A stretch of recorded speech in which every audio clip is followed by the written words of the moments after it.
Hai Seekers, Allah itu menentang orang yang congkak. 1 Petrus pasal 5 ayat 5 berkata, "Demikian jugalah kamu, hai orang-orang muda, tunduklah kepada orang-orang yang tua, dan kamu semua, rendahkanlah dirimu seorang terhadap yang lain. Sebab Allah menentang orang yang congkak, tetapi mengasihani orang yang rendah hati." Seekers, pernah suatu kali Tuhan Yesus diundang makan di rumah pemimpin orang-orang Farisi. Di sana ada banyak sekali tamu. Tuhan Yesus melihat bahwa tamu-tamu itu berusaha menduduki tempat-tempat kehormatan. Maka dia berkata, "Kalau seorang mengundang engkau ke pesta perkawinan, janganlah duduk di tempat kehormatan.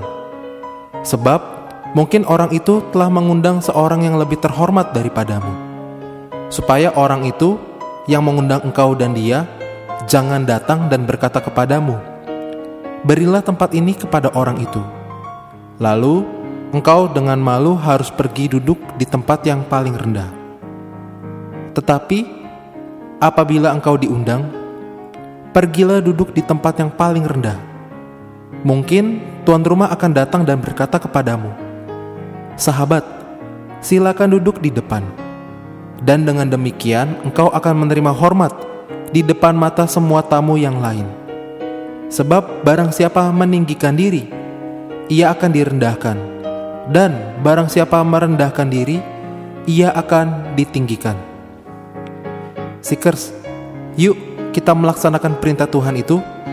Karena itulah cara kita melarikan diri dari kesombongan.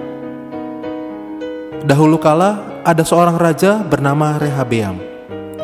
Ia adalah putra dari Raja Salomo.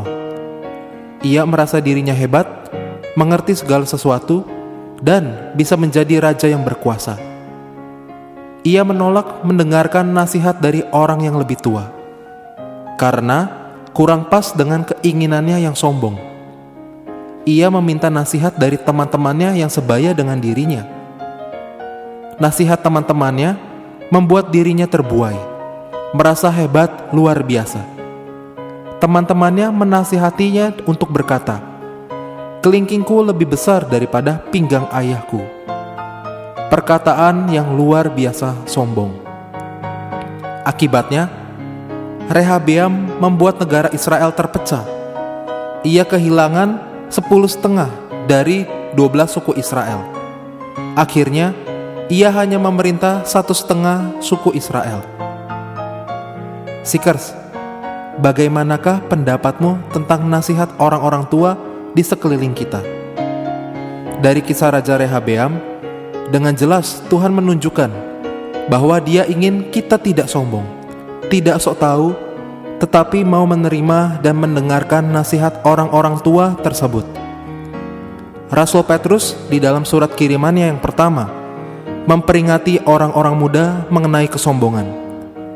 Ia berkata, "Demikian jugalah kamu, hai orang-orang muda, tunduklah kepada orang-orang yang tua.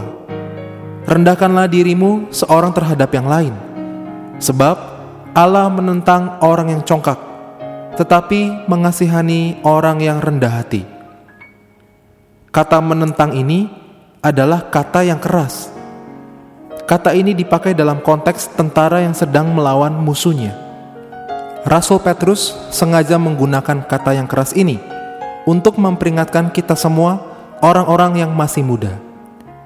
Kalau kita sombong, Allah akan menentang kita, menganggap kita musuhnya. Mengapa ia menunjukkan peringatan itu kepada orang muda? Karena orang muda cenderung menyombongkan diri. Banyak orang muda merasa lebih pintar, lebih canggih, lebih modern, dan tahu pasti apakah yang terbaik. Seekers, apakah kamu sering menjawab, "Udah tahu mama kuno sih," dan lain-lain? Aku pikir aku tidak akan melakukannya lagi. Bagaimana denganmu, Seekers? Yuk kita berdoa. Tuhan Yesus, ampuni semua kesombonganku. Tuhan Yesus, aku tidak ingin hancur, karena kesombongan. Aku mau belajar mendengarkan nasihat orang-orang tua di sekitarku dan tidak meremehkan mereka. Amin.